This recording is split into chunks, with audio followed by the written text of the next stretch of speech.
Tonight, LeBron hosts his former team, the Miami Heat. So our producers, they dug into the archives, and they found some of his best plays with Mr. Heat himself. So let's go top of the top. First, UD. A little sneaking backdoor, finding LeBron here. Walk us through this play. Oh, when you're playing with great players, all you got to do is get good spacing, and you know they're going to find you. They turn their head a little bit. I cut to the basket. He hit me with the easy one. But look at the bunnies, though. They didn't know they had that. Look at the bunnies. Here against Cleveland, UD. A little rebound Hail Mary. Oh, yeah, you know, I'm a Florida boy. We play football down here. That's just a little Lamar Jackson. You know, what I'm saying? I've been doing that. There we go. A little light That's a little here. Lamar. I've been doing that. That was a great sequence. And then watch this one with the block on Carmelo. Ah, there it is. And then the outlet to LeBron. Okay.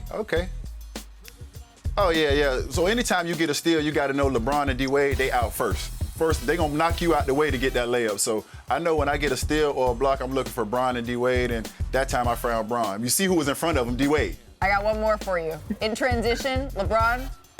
Well, no look there. Oh, yeah. Oh, look at the wheel. Look at the wheels. Look at the. Ooh, hey, and that was my young fella. Hey, that was my young fella. That was my young boy James Johnson too. You know, James know karate, man. James, don't get mad at me, dog. I ain't put that up there. But no, that was fun. You know, you run the floor. On the backside. Bron get the run. That was I don't want no smoke with JJ, dog. And this is now.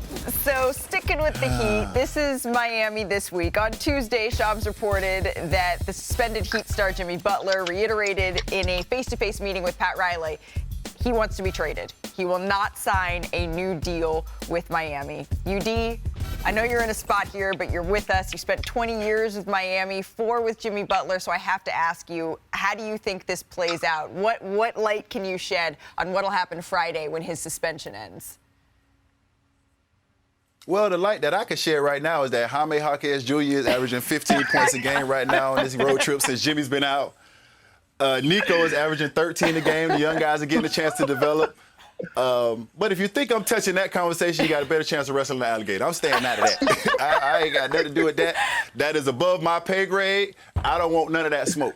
Let Rouse figure it out. My dad's family's from Louisiana, where there would be no wrestling of any alligators. Chanae, I'm going to turn to you here, since you so artfully ducked that. Let me I had start to ask the question. Let me get my stretching going. Yeah, you've been in locker rooms your entire career, and I'm sure there were players who were not happy about their respective situations. Yeah. How do you think Butler will be received by his teammates after this 7-game suspension? Even though they may not see it right now, they need each other. Yeah. They need each other to play at a high level. Jimmy Butler has to show up and show out, not just because of the circumstance where he said, I want out. You think that, oh, that's not normal, that's not natural. He's going to keep doing, like, at this point, you're auditioning for the teams that you want to go to, right? You want to show that you can be a professional that can navigate things. And I know he's gone through, he's still trying to find his joy. I even saw some videos of him in Miami with unrivaled players, W players. Like, he's trying to find his place around the game to bring that spark back. But when it comes to between the lines, as a pro, making an obscene amount of money, you still have to go show up. You go out there, you practice, you do your job. Right. And I think the team has to respect that process, because that's the only way people get the outcome that they want, even if it's a split. Yeah. Annika, do you see that the team players being able to do that and Jimmy being able to take that step? Because the suspension, it's up at the end of this week.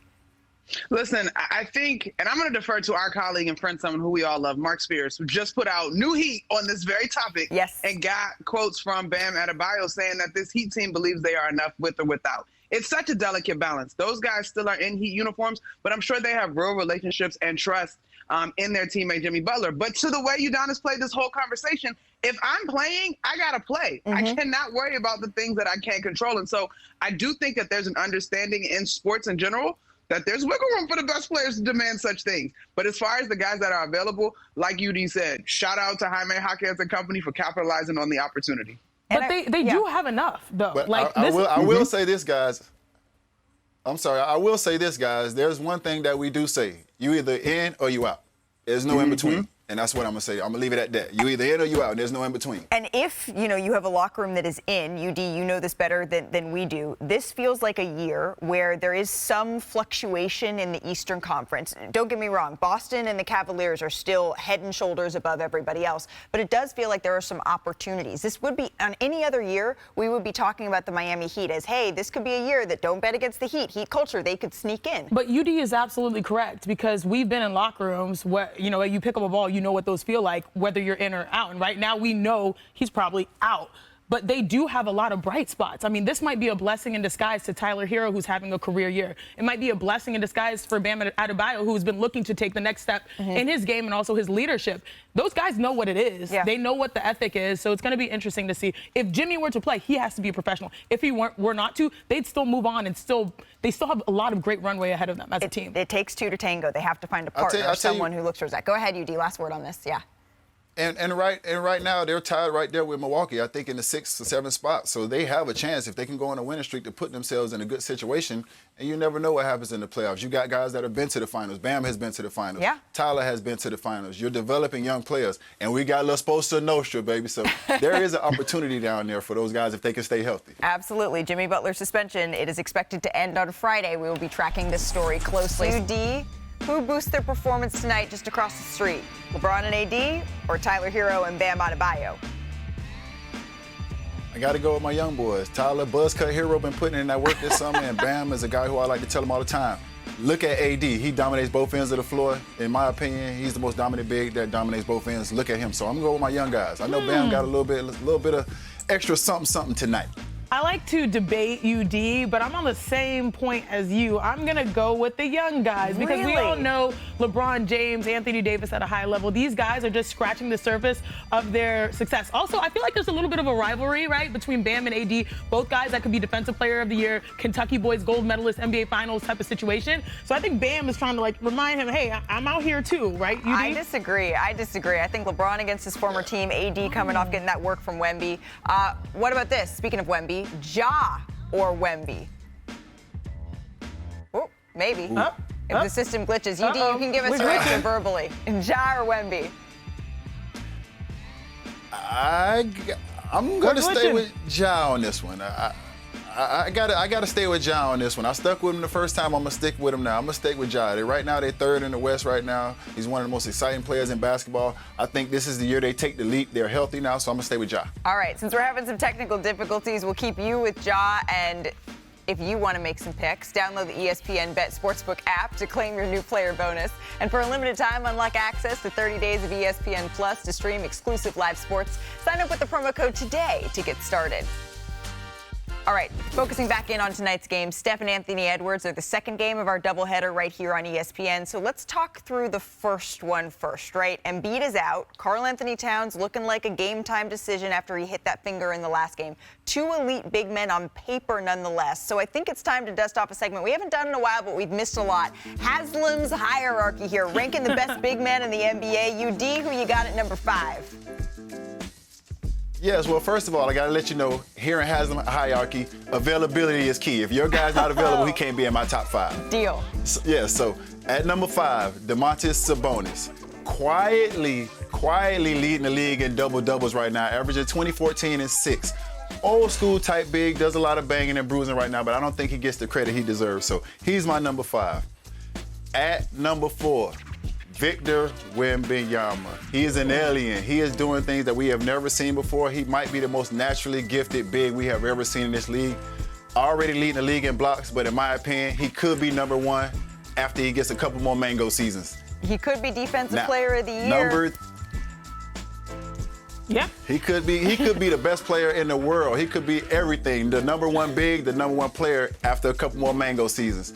Number 3 on my list. The only knock on this guy, Karl Anthony Towns, is his physicality. Is he physical enough? Is he soft? So what does he go do? Dominate the league in the paint and lead the league in rebounding. To me, that's a big boy stat. So people call him Cat. I'm going to start calling him Big Cat now. And he went to Kentucky. So y'all see what I did with that right there. A little something right there. But a little something right there. But I'm going with Cat right now because people talk about him being soft right now, but that's a big man stat. To lead the league in rebounding, getting down there in the paint, doing the dirty work. So I'm going with Cat. At number 2, AD, Anthony Davis. Here's a guy who I compare Bam to all the time, and I like to poke the knife a little bit with Bam because this is a guy that dominates both ends of the basketball court, and in my opinion, he's the best two-way big in the NBA. Cannot believe AD ain't won Defensive Player of the Year yet. That's crazy to me, but number 2 is AD. At number 1, they call him the Joker, but the man ain't nothing to play with. We go with Nikola Jokic, man. Listen, 3-time MVP, and all the man did was go out and get better. first in the league in three-point field goal percentage, second in the league in scoring, third in the league in assists, fourth in rebound, and fifth in steals. Fifth in steals is crazy to me because he barely even moves, so he's definitely tracking the game. So there is my 5 bigs. I have a lot of honorable mentions. I have a lot of guys who could be considered centers, but they're power forwards, so y'all don't get mad at me. Any notes? Yeah, I have 2 notes. One, I understand you put a caveat before you did this. You said, hey, availability, Joel Embiid is off, right? So I get that. I think that's who you're speaking to. Yes. Right? I had to do that. You played for what team for 20 years?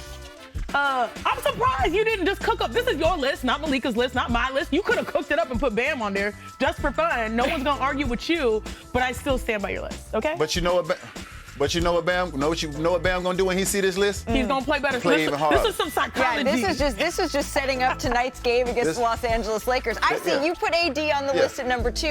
You're Chess playing move right chess, there. not Chess checkers, move. Udonis. You see, I'm stirring the pot a little bit. That's all. There Bam you know I go. love him. Thank you so much for spending a little bit of your